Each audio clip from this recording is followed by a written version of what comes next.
Electrical engineer সম্পর্কে জানবো আজকে আমরা যে ইলেকট্রিক্যাল ইঞ্জিনিয়ার কি, ইলেকট্রিক্যাল ইঞ্জিনিয়ারিং পড়ে মাসিক কত টাকা আয় করা সম্ভব, ইলেকট্রিক্যাল ইঞ্জিনিয়ারদের চাকরির ক্ষেত্রগুলো কোথায়, কি ধরনের কাজ একজন ইলেকট্রিক্যাল ইঞ্জিনিয়ার করে থাকে, একজন ইলেকট্রিক্যাল ইঞ্জিনিয়ার হিসেবে যদি আপনি সফল হতে চান সেই ক্ষেত্রে আপনার করণীয় কি, এবং আলোচনার ভিতর দিয়ে অনেক ছোট ছোট বিষয় উঠে আসবে পুরো আলোচনার মধ্য দিয়ে। সো আপনি যদি স্বপ্ন দেখেন একজন ইলেকট্রিক্যাল ইঞ্জিনিয়ার হবেন, তাহলে পুরো আলোচনাটি খুব ভালোভাবে মনোযোগ সহকারে 2 থেকে 3 বার দেখা দরকার, এবং এই দেখার মাধ্যমে আপনার মনের যে প্রশ্নগুলো তৈরি হবে সেই প্রশ্নগুলো সমাধানের জন্য সফটম্যাক্স অনলাইন স্কুলের যে মেন্টর টিম আছে তাদের সাথে যোগাযোগ করা খুব দরকার। ইলেকট্রিক্যাল ইঞ্জিনিয়ারিং মূলত বড় ধরনের বৈদ্যুতিক কার্যাবলী সম্পাদন করে থাকে। এই বড় ধরনের বৈদ্যুতিক কার্যাবলী বলতে বোঝায় বিদ্যুৎ শক্তি উৎপাদন, সঞ্চালন, পরিবহন, বিদ্যুৎ সার্কিট ডিজাইন এবং এই বৈদ্যুতিক যন্ত্রপাতি নিয়ন্ত্রণ এবং পরিচালনা সংক্রান্ত যাবতীয় কাজকে বুঝিয়ে থাকে। আমরা ইলেকট্রিক্যাল ইঞ্জিনিয়ারিং পড়ার ক্ষেত্রে অনেকেই আছি এইভাবে এই ডিপার্টমেন্টটাকে পছন্দ করি। আপনি হয়তো 7-8-এ থাকা অবস্থায় আপনার ঘরের যে ফ্যান ঘুরছে এই ফ্যানটা কোনো একদিন স্পিড কমে গেছে, আপনি কি করছেন যে এর ক্যাপাসিটরটা চেঞ্জ করে দিয়েছেন। আপনার ভালো লাগে ইলেকট্রিক্যাল কাজ করতে, আপনি আপনার একটা জায়গাতে একটা লাইট নিয়ে যাওয়া দরকার কিন্তু সেখানে লাইট নাই, আপনি কেবল টেনে করেছেন কি সেই লাইটের সংযোগ দিয়েছেন, সুইচ দিয়ে লাইটটা আজকে জ্বলে। আপনি মনে করছেন এই যে ওয়্যারিং সংক্রান্ত কাজ করতে পারেন, এর ফলে আপনার ইলেকট্রিক্যাল ইঞ্জিনিয়ারিং এর প্রতি এক ধরনের ইন্টারেস্ট ক্রিয়েট হয়েছে। বাট এই ধরনের কাজ কিন্তু একজন ইঞ্জিনিয়ারের কাজ না, যদিও তিনিও এই কাজগুলো জানবেন এবং জানা থাকা প্রত্যেকের জরুরি, কিন্তু এই কাজগুলো করে থাকেন একজন মিস্ত্রি। সো ইলেকট্রিক্যাল ইঞ্জিনিয়ারের কাজগুলো কোনটা? এই যে আপনার ঘরে যে বিদ্যুৎ চলে আসলো, যে বিদ্যুৎটা উৎপাদন হইলো এবং এই উৎপাদন পরিবহন সামগ্রিক কাজগুলো হচ্ছে একজন ইলেকট্রিক্যাল ইঞ্জিনিয়ারের। সো বুঝতেই পারছেন একজন ইলেকট্রিক্যাল ইঞ্জিনিয়ারের ডিউটিটা কি ধরনের হতে যাবে। আর স্পেসিফিকভাবে যখন আমরা আলোচনা করব, আলোচনার বিভিন্ন পর্যায়ে আমরা বিভিন্ন তথ্য পেতে থাকবো। পুরো ভিডিওর সাথে থাকার জন্য অনুরোধ রইল। একজন ইলেকট্রিক্যাল ইঞ্জিনিয়ারের মাসিক আয় কেমন হয়ে থাকে? একজন ইলেকট্রিক্যাল ইঞ্জিনিয়ার যখন চাকরিতে জয়েন করে তখন 10ম গ্রেডের উপসহকারী প্রকৌশলী পদে চাকরিতে জয়েন করে। সরকারি চাকরিতে যখন সে জয়েন করে তখন তার স্টার্টিং স্যালারি হয় 16,000 থেকে 38,640 টাকা। শুরুতে 16,000 টাকা পায়, এটা হচ্ছে বেসিক। এর সাথে আনুষঙ্গিক বাসা ভাড়া, মেডিকেল অ্যালাউন্স সহ বিভিন্ন ভাতা সহ 28 থেকে 34,000 টাকার মতো পেয়ে থাকে। যখন একজন ইলেকট্রিক্যাল ইঞ্জিনিয়ার স্বায়ত্তশাসিত কোনো প্রতিষ্ঠানে জয়েন করে তখন তার স্যালারি হয় 39 থেকে 40,000 টাকা স্টার্টিং বেসিক, যার ভাতা সহ দাঁড়ায় প্রায় 60 থেকে 70,000 টাকা। যখন সে বেসরকারি কোনো প্রতিষ্ঠানে জয়েন করে তখন তার স্যালারি দাঁড়ায় 10 থেকে 25,000 টাকার মতো। এই 10 থেকে 25,000 টাকা শুরুতে দাঁড়ানোটা নির্ভর করে তার স্কিলের উপর, তার প্রেজেন্টেশন স্কিল, তার কমিউনিকেশন স্কিল, তার বেসিক কিছু নলেজ। এই নলেজগুলোর উপর বেসিস করে তার স্টার্টিংটা কেমন হবে সেটা নির্ভর করে। সো এই স্যালারি স্ট্রাকচারগুলোর জন্য নিজেকে যদি প্রস্তুত করতে হয় তাহলে পলিটেকনিকে থাকা অবস্থায় নিজেকে প্রস্তুত করতে হবে। কারণ আমরা স্বায়ত্তশাসিত যে প্রতিষ্ঠানের কথা শুনলাম 60 থেকে 70,000 টাকা স্যালারি, এই স্যালারিটা নিঃসন্দেহে একজন ডিপ্লোমা ইঞ্জিনিয়ারের জন্য আকর্ষণীয় একটা স্যালারি। শুরুতেই 60 থেকে 70,000 টাকা স্যালারি, বাড়ার পরে একটা সময় গিয়ে কত দাঁড়াবে? লক্ষ টাকা বেতন দাঁড়াবে। সো আপনি এই চাকরিগুলো পেতে চাইলে পলিটেকনিকে থাকা অবস্থায় আপনাকে মেধাবী হওয়ার যুদ্ধে অংশগ্রহণ করতে হবে, মেধাবী হয়ে উঠতে হবে। এসএসসির ব্যাকগ্রাউন্ডে আপনার রেজাল্ট কেমন ছিল এটা গুরুত্বপূর্ণ না, গুরুত্বপূর্ণ হচ্ছে আপনি এখন নিজেকে কিভাবে তৈরি করছেন। অনেক শিক্ষার্থী আছে যারা নিজেদেরকে নেগেটিভিটির ভিতর দিয়ে বসবাস করতে ভালোবাসে, কল্পনার ভিতরেই বসবাস তাদের। কারণ তারা সামাজিক প্রেক্ষাপটে বিভিন্ন জায়গাতে দেখেছে যে ঘুষ ছাড়া চাকরি হয় না, মামা খালু ছাড়া চাকরি হয় না। এই ধারণাটা ইঞ্জিনিয়ারদের বেলায় একেবারেই ভুল। সো আপনি এই ধারণা পোষণ করে যদি আগান যে আমি আমার মেধার জোরেই এই চাকরিগুলো পাবো, এই স্বপ্নের চাকরিগুলো পেয়ে নিজেকে স্বাবলম্বী করে তুলবো, তাহলেই আপনি এই স্বপ্নের চাকরিগুলো পেতে পারেন। সো পলিটেকনিকে থাকা অবস্থায় একাডেমিতে আমি A+ পাবো, সেই সাথে আমি একটা সময় উচ্চশিক্ষার জন্য নিজেকে প্রস্তুত করব, এরপরে গিয়ে যদি আমি চাকরিতে যাই সেই চাকরির জন্য প্রস্তুত করব। যেদিকেই যেতে চান আপনি নিজেকে প্রস্তুত করবেন একেবারে স্বপ্ন সামনে রেখে, তাহলেই আপনি এই কাঙ্ক্ষিত স্যালারির চাকরিগুলো লুফে নিতে পারবেন ইনশাআল্লাহ। একজন ডিপ্লোমা ইঞ্জিনিয়ারের চাকরির ক্ষেত্রে বিভিন্ন ধরনের পদবি লক্ষ্য করা যায়। সরকারের ক্ষেত্রে বা স্বায়ত্তশাসিতর ক্ষেত্রে পদবীর নামটি হচ্ছে উপসহকারী প্রকৌশলী বা সাব অ্যাসিস্ট্যান্ট ইঞ্জিনিয়ার। কিন্তু বেসরকারি ক্ষেত্রে উপসহকারী প্রকৌশলীর পাশাপাশি আরো বেশ কয়েকটি পদ লক্ষ্য করা যায়। সেগুলো হচ্ছে সাইট ইঞ্জিনিয়ার লক্ষ্য করা যায়, জুনিয়র এক্সিকিউটিভ ইঞ্জিনিয়ার, এস্টিমেটর বা প্রজেক্ট ইঞ্জিনিয়ার হিসেবেও সম্বোধন করা হয় বিভিন্ন প্রতিষ্ঠানে। সো এই একজন ইলেকট্রিক্যাল ইঞ্জিনিয়ারের চাকরির ক্ষেত্রগুলো কোথায়, এখন আমরা কথা বলবো সেই বিষয়ে। একজন ইলেকট্রিক্যাল ইঞ্জিনিয়ারের চাকরির ক্ষেত্র স্বাভাবিকভাবে যেখানে বিদ্যুৎ সংক্রান্ত কাজ আছে সেখানে। বিদ্যুৎ সংক্রান্ত কাজ নাই কোথায়, এমন কোনো সেক্টর পাবেন না যেখানে বিদ্যুৎ সংক্রান্ত কাজ নাই।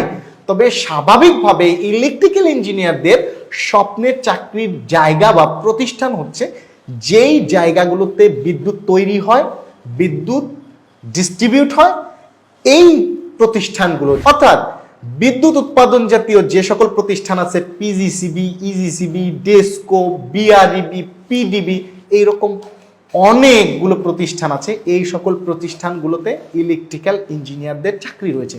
এছাড়াও পারমাণবিক বিদ্যুৎ কেন্দ্র, যেটি রূপপুর পারমাণবিক বিদ্যুৎ কেন্দ্র পাবনায় অবস্থিত, এই প্রতিষ্ঠানেও কিন্তু চাকরি রয়েছে। এমনকি রামপাল পায়রা তাপবিদ্যুৎ কেন্দ্র, সেখানেও ইলেকট্রিক্যাল ইঞ্জিনিয়ারদের চাকরি রয়েছে। এবং এই সকল প্রতিষ্ঠানের অধিকাংশই হচ্ছে স্বায়ত্তশাসিত প্রতিষ্ঠান, যেখানকার প্রতিষ্ঠানগুলোতে স্যালারি 60 থেকে 70 হাজার টাকার মতো হয়ে থাকে, কখনো কখনো আরো বেশিও হয়ে থাকে। আর যেই সকল প্রতিষ্ঠানগুলো সরকারি, সেই সকল প্রতিষ্ঠানগুলোতে মূলত বেতন হয়ে থাকে 10ম গ্রেডের 16,000 থেকে 38,000 টাকা বেসিক স্কেলে, যেখানে 28,000 থেকে 34,000 টাকা স্যালারি হয়ে থাকে। এই খাতগুলো কেমন, যেমন বাংলাদেশ রেলওয়েতে আপনার চাকরি হচ্ছে, গণপূর্ত ভবনে চাকরি হচ্ছে, আপনার মৎস্য ভবনে চাকরি হচ্ছে, এইরকম বিভিন্ন সেকশনে যখন আপনার চাকরি হয় তখন মূলত এই স্যালারি স্ট্রাকচারটা হয়ে থাকে। এছাড়াও একজন ইলেকট্রিক্যাল ইঞ্জিনিয়ারের যখন কোনো রিয়েল এস্টেট কোম্পানি তৈরি হয়, সেই রিয়েল এস্টেট কোম্পানির ইলেকট্রিক্যাল যত কাজ আছে, যেমন কোথায় ফ্যান হবে, কোথায় একটা লাইট বসবে, এরপরে ওই ভবনের কতটুকু বিদ্যুৎ লোড হবে, ওই ভবনের একটা সাবস্টেশন থাকে, বিভিন্ন কলকারখানাতে সাবস্টেশন থাকে, সমস্ত গ্রুপ অফ কোম্পানিতে সাবস্টেশন থাকে, এইগুলোর নকশা ডিজাইন করার কাজ হচ্ছে ইলেকট্রিক্যাল ইঞ্জিনিয়ারের। সো প্রতিষ্ঠান হিসেবে যখন আমরা নাম উল্লেখ করতে চাইবো তখন আসলে অনেক বড় হয়ে যাবে ভিডিও, অনেক লম্বা হয়ে যাবে। তবে আমরা চেষ্টা করছি আপনাদেরকে আপনাদের কর্মক্ষেত্র সম্পর্কে একটা সম্যক ধারণা দেওয়ার। আপনারা একটা কাজ করবেন, একই সাথে আমরা কিছু তথ্য লিখিত দিচ্ছি এবং কিছু তথ্য ভিডিওর ভিতর দিচ্ছি। ভিডিওর মাধ্যমে হচ্ছে আমাদের একটা ইন্টারাকশনটা আপনি পাচ্ছেন, এই ইন্টারাকশনের ফলে আপনি বুঝতে পারছেন যে আসলে কোন বিষয়টা কেমন, যে কথাগুলো হয়তো লেখা যেত না, আর কিছু কথা আপনি লেখা অবস্থায় পাচ্ছেন যেগুলো হয়তো বলা যেত না। সো আপনি যদি এই বইয়ের বেটার এক্সপিরিয়েন্স পেতে চান, আপনাকে লিখিতটা পড়তে হবে, ভিডিওটা দেখতে হবে, তবেই আপনি কারিগরি শিক্ষা সম্পর্কে, ডিপ্লোমা ইঞ্জিনিয়ারিং শিক্ষা সম্পর্কে সম্যক একটি ধারণা পাবেন এবং স্বপ্ন যুদ্ধের জন্য নিজেকে প্রস্তুত করতে পারবেন। যে একজন ইলেকট্রিক্যাল ইঞ্জিনিয়ার আসলে কি ধরনের কাজ করে। ইলেকট্রিক্যাল ইঞ্জিনিয়ার হচ্ছে বৈদ্যুতিক যন্ত্র উপকরণের নকশা তৈরি করে, রক্ষণাবেক্ষণের জন্য কাজ করে, এইটা কার্যকারিতা পরীক্ষা করে এবং উপকরণ মেরামত করে। এবং কোন ধরনের প্রতিষ্ঠানে কাজ করে? সরকারি বিদ্যুৎ অফিসে চাকরি করে, টেলিকম যোগাযোগকারী প্রতিষ্ঠানে চাকরি করে এবং আপনি প্রতিরক্ষা খাতেও কিন্তু সেনাবাহিনীর ইঞ্জিনিয়ারিং কোর আছে, সেখানেও কিন্তু electrical engineer, civil engineer, computer engineer, বিভিন্ন ইঞ্জিনিয়ারদের বিভিন্ন সময় চাহিদার উপর ভিত্তি করে চাকরির সুযোগ রয়েছে। সো কারখানা ও শিল্প প্রতিষ্ঠানের বিদ্যুৎ খাতেও এই ইলেকট্রিক্যাল ইঞ্জিনিয়াররা চাকরি করে থাকে। আপনি যত বেশি জানবেন তত বেশি জানার কৌতূহল বাড়বে, কিন্তু যে জানে না তার কিন্তু জানার কোনো আগ্রহই তৈরি হয় না। সো আপনাদের জানার আগ্রহ তৈরি হচ্ছে ভেবে বিষয়টা ভালো লাগছে। এই জায়গাতে অনেক তথ্য জানার আছে, অনেক তথ্য জানানোর আছে। আমরা ডিটেল কখনোই দেওয়া পসিবল না, স্পেসিফিকভাবে আপনার প্রশ্নের উপর ভিত্তি করে আমরা টিম হিসেবে কাজ করছি আপনাকে জানানোর জন্য। বইটা আপনি কিনে থাকলে আমরা আপনাকে অবশ্যই শুধুমাত্র বইটা দিয়ে দিছি সেই জায়গাতে দায়িত্ব শেষ হয়ে যাবে না। আপনার যে কোনো তথ্য জানার থাকলে আমাদের কাছে জানতে চাইলে আমরা স্পেসিফিকভাবে আপনাকে ওই বিষয়ে তথ্য জানাবো। একজন ইলেকট্রিক্যাল ইঞ্জিনিয়ার যদি উচ্চশিক্ষা গ্রহণ করতে চায়, এই ক্ষেত্রে ডুয়েট সহ সরকারি এবং বেসরকারি সকল বিশ্ববিদ্যালয়ে ইলেকট্রিক্যাল ইঞ্জিনিয়ারদের ত্রিপলিতে ইলেকট্রিক্যাল অ্যান্ড ইলেকট্রনিক্স ইঞ্জিনিয়ারিং ডিপার্টমেন্টে বিএসসি করার সুযোগ রয়েছে। এবং শুধুমাত্র দেশের গণ্ডিতেই নয়, দেশে বিদেশে সব জায়গাতে ইলেকট্রিক্যাল ইঞ্জিনিয়ারদের উচ্চশিক্ষার সুযোগ রয়েছে। সো আপনি যদি উচ্চশিক্ষা গ্রহণ করতে চান, এই উচ্চশিক্ষার পথ প্রশস্ত আছে এই ডিপার্টমেন্টের। এমনকি আপনি ডুয়েট থেকে বিএসসি ইঞ্জিনিয়ারিং করে বুয়েটে পড়ার স্বপ্ন পূরণ করতে পারবেন এই ডিপার্টমেন্টে পড়ে। সো উচ্চশিক্ষার পথ যেহেতু আপনার সংকুচিত নয়, সেই ক্ষেত্রে উচ্চশিক্ষা নিয়ে একদমই আপনাকে কখনোই সংকোচে পড়তে হবে না, দ্বিধান্বিত হতে হবে না। তাই আমি বলবো একজন ইলেকট্রিক্যাল ইঞ্জিনিয়ার হিসেবে আপনি যদি সফল হতে চান, সেক্ষেত্রে আপনার কি করণীয়, কি বিষয়ে মনোযোগী হওয়া দরকার। প্রথমত, একজন ইলেকট্রিক্যাল ইঞ্জিনিয়ার হিসেবে যদি আপনি সফল হতে চান, তাহলে আপনার পাওয়ার সেক্টর সম্পর্কে ভালো জ্ঞান অর্জনের চেষ্টা করতে হবে। খুঁটিনাটি যে বিষয়গুলো আপনার আশেপাশে থাকে, সে বিষয়গুলো যেমন একটা ইলেকট্রিক্যাল ওয়্যারিং, এইটা আপনার ধারণা থাকলে আপনার কিন্তু ভালো লাগবে যে না, আমি একটা স্কিল জানি। যেই সকল স্কিল অর্জন করা সম্ভব একাডেমিক লাইফে, সেই সকল স্কিল অর্জনের বিষয়ে মনোযোগী হওয়া দরকার। গাণিতিক বিষয়ে মনোযোগী হতে হবে। এগুলো ছাড়াও আপনার presentation skill, communication skill, basic computing, এগুলো আপনি যে ডিপার্টমেন্টেই পড়েন না কেন, এই স্কিলগুলো খুব জরুরি, খুব জরুরি, খুব জরুরি। এগুলো না থাকলে আপনি যেখানেই যান, আপনি রিটেনে টিকবেন পরীক্ষা দিয়ে, কিন্তু আপনি ভাইভাতে গিয়ে নার্ভাস হয়ে যাবেন, আপনি টিকবেন না। সো আপনাকে এখন থেকে মানসিকভাবে প্রস্তুতি গ্রহণ করতে হবে। আমি সফল হতে চাই ডিপ্লোমা ইঞ্জিনিয়ারিং পড়ে, সো আমাকে কি কি করতে হবে, কি করণীয়।